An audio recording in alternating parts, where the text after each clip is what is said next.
Welcome to our channel. Today we how to register with Shopify tax settings for tax reporting, beginner guide step by step clearly. To begin, log into your Shopify account. Navigate to the bottom left corner of the Shopify dashboard. Click on the Settings option. In the Settings menu, find and select Taxes. You will see options for managing your tax settings. Start by choosing your tax region. Click on the Manage link for the regions you want to configure. Next, you will need to specify whether to calculate tax automatically. If required, enable the option to include taxes in your prices. Make sure to review the tax rates that Shopify has set for your region. If necessary, you can adjust these rates manually. Scroll down to the Tax Calculations section. Here, you can choose whether to charge tax on shipping rates as well.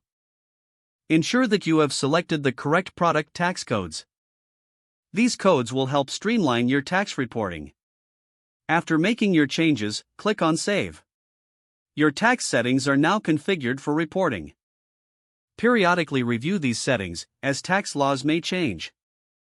Consider consulting with a tax professional for complex situations. With your taxes set up, you're ready to proceed with your Shopify store. If the page does not load, refresh the browser or try again in a private or incognito window. Make sure you are using the correct email address, then retype it carefully to avoid small typos. If your password is not accepted, use the reset option and create a new strong password you can remember. Check your spam folder for verification or security emails, then complete any requested. Enable two-factor authentication if available to improve account security and reduce unauthorized access risk.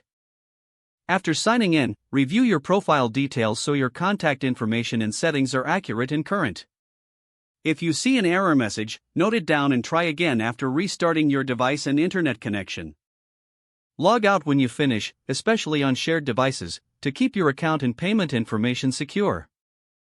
If the page does not load, refresh the browser or try again in a private or incognito window. Make sure you are using the correct email address, then retype it carefully to avoid small typos. Don't forget to like this video and subscribe to our channel for more step-by-step tech guides.